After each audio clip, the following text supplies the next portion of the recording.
Hello, fellow preppers. 'Tis I, TheRumpledOne. Friday, November 16th, the year 2012. I was reading the email. It's an advertisement. Something about 27 items that you have to know about your bug out bag for SHTF. And he was saying something about the wrong color bug out bag could get you killed. It's just like, oh, okay. I gotta read this. But he didn't really say what the colors were. So I did a little Googling and I found out another, I guess, ad or article.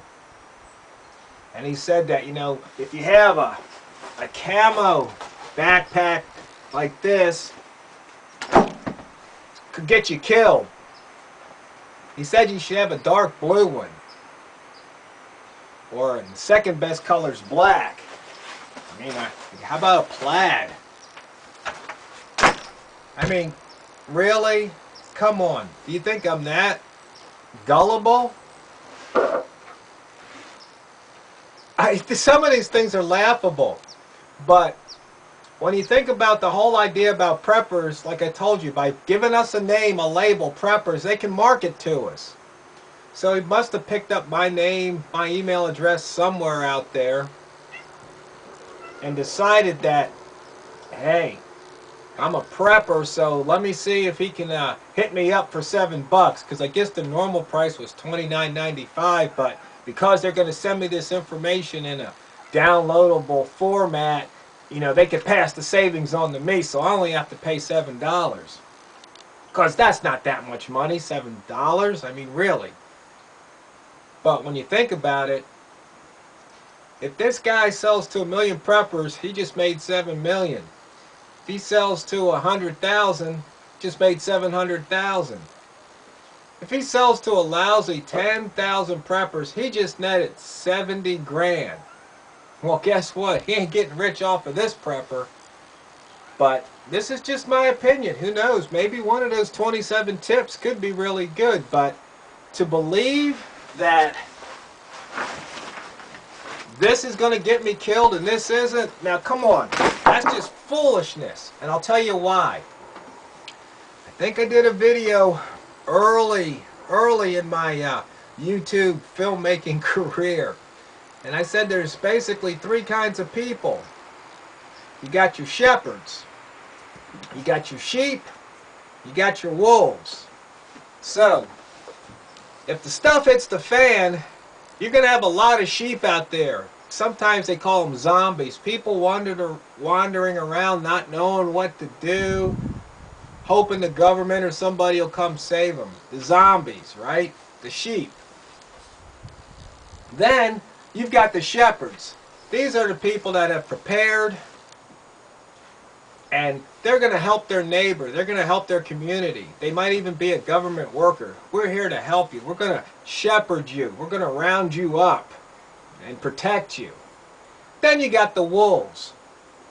These could be individuals or a pack of wolves, a gang, that if they see somebody carrying this or this, they're going to take it from them by intimidation or force. Or they just might kill them and just take their backpack, their shoes, their gloves, whatever else, their canteen, their knives. So, if you really think that the color of your backpack may be the difference between life or death, I don't think so. I could be wrong. It's just my opinion.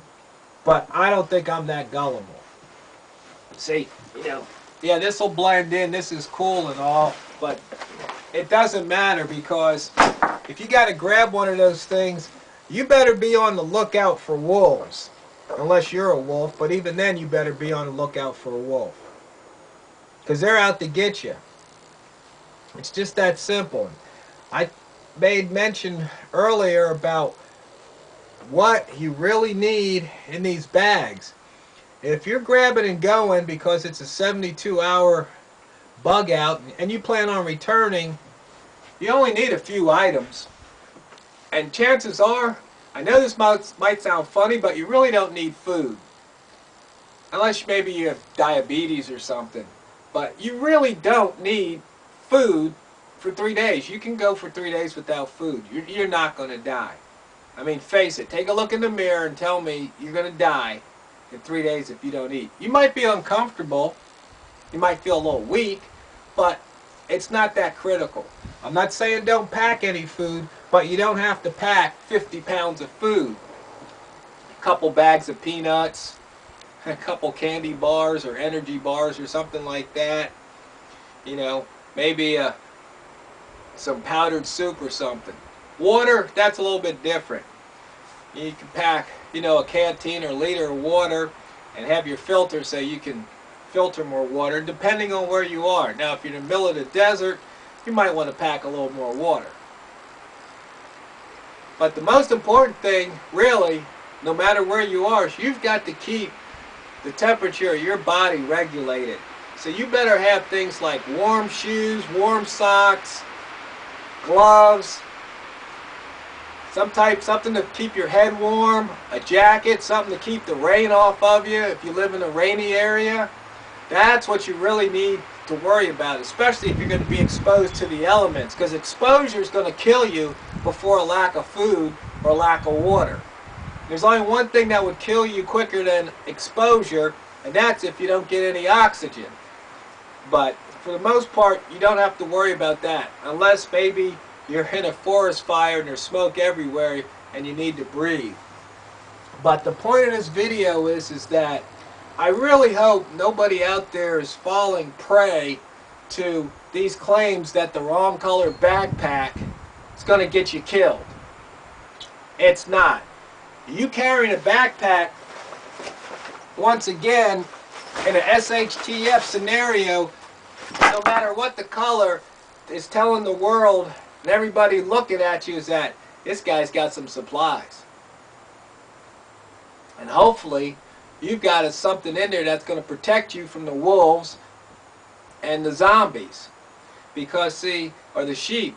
Because, see, if a whole bunch of sheep surround you, they might say, give us, you know.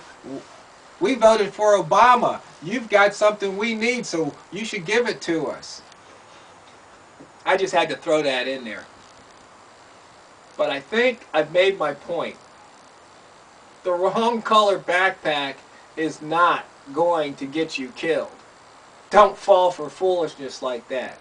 And let me know if you disagree. If you think you have a valid point why a blue or black backpack's going to be better than if you got a camo or maybe even a plaid. And once again, that goes into the marketing, because I've seen a couple videos lately where guys have gone into their local army, military type or camping type stores and looking for the best backpack for their 72-hour bug out bagging. A lot of people think, wow, that's a really great idea. Yeah, you did a good job. And I'm thinking, well, you know, I don't really like to say somebody's doing it wrong. Because if that works for that person, that's what prepping's about. Finding out what works for you and forget about what anybody else says, including me. Find out what works for you.